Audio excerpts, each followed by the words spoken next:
বিজিনিত কবিগুৰু ৰবীন্দ্ৰনাথ ঠাকুৰৰ ১৬৫তম জন্মজয়ন্তী উপলক্ষে ৰবীন্দ্ৰ সংগীত আৰু ৰবীন্দ্ৰ নৃত্য প্ৰতিযোগিতা অনুষ্ঠিত।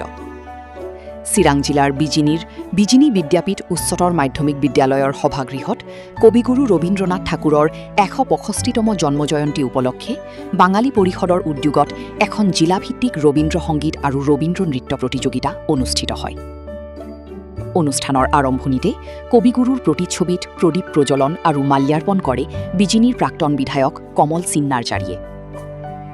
ইয়াৰ পিছত উপস্থিত অতিথিসকলে কবিগুৰু ৰবীন্দ্ৰনাথ ঠাকুৰৰ সাহিত্য, সংস্কৃতি আৰু মানৱতাবাদী চিন্তাধাৰাৰ ওপৰত বক্তব্য আগবঢ়ায়।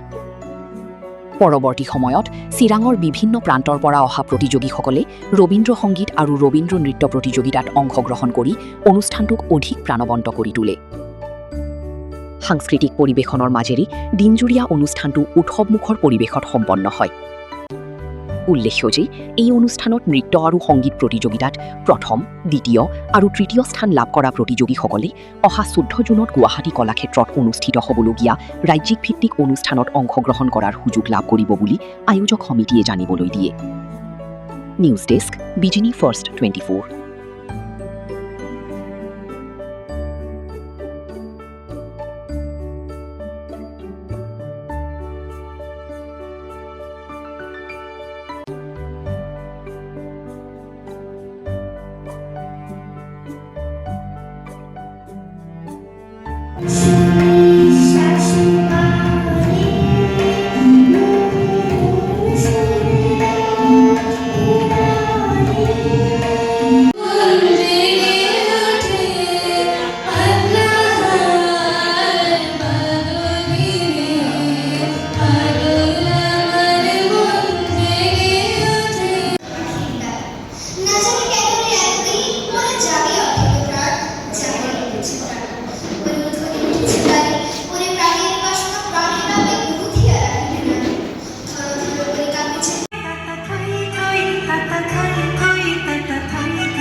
চাওক, আজি আমি সদৌ অসম ভাষিক সংখ্যালঘু উন্নয়ন বোৰ্ডৰ উদ্যোগত আৰু আমাৰ বঙালী পৰিষদ চিৰাং ডিষ্ট্ৰিক্টৰ সহযোগত আজি আমি কবিগুৰু ৰবীন্দ্ৰনাথ ঠাকুৰৰ ১৬৫তম জন্মজয়ন্তী উপলক্ষে এটি অডিশ্যন পাতিছোঁ আৰু এইটো আমাৰ প্ৰত্যেক বছৰেই হয়। বিশেষকৈ এইটো আমাৰ ৪ৰ্থ বছৰ আৰু এইটো ৰাজ্যিক পৰ্যায়লৈকে যাব, কাৰণ ইয়াৰ পৰা আমাৰ যিসকল চিলেকশ্যন হ'ব সেইসকল আমাৰ গুৱাহাটীলৈ যাব আৰু গুৱাহাটীত তাত গৈ ৰাজ্যিক লেভেলত তেওঁলোকে প্ৰতিযোগিতা আগবঢ়াব আৰু তাত তেওঁলোকে চৰকাৰৰ ফালৰ পৰা মানপত্ৰ পাব, লগতে এটা ধনৰাশিও থাকিব।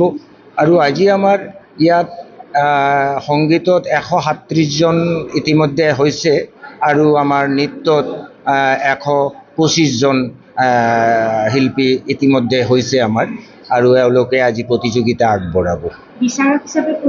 আমাৰ আজি বিচাৰক হিচাপে ৰাখিছোঁ, এজন লামডিঙৰ পৰা আছে বিচাৰক আৰু বাকী 3জন আমাৰ গুৱাহাটীৰ পৰা বিচাৰক আহিছে। তেওঁলোকে শুদ্ধ বিচাৰ কৰিব বুলিয়েই আমাৰ ধাৰণা, এইটো আমি চিন্তাত ৰাখিছোঁ।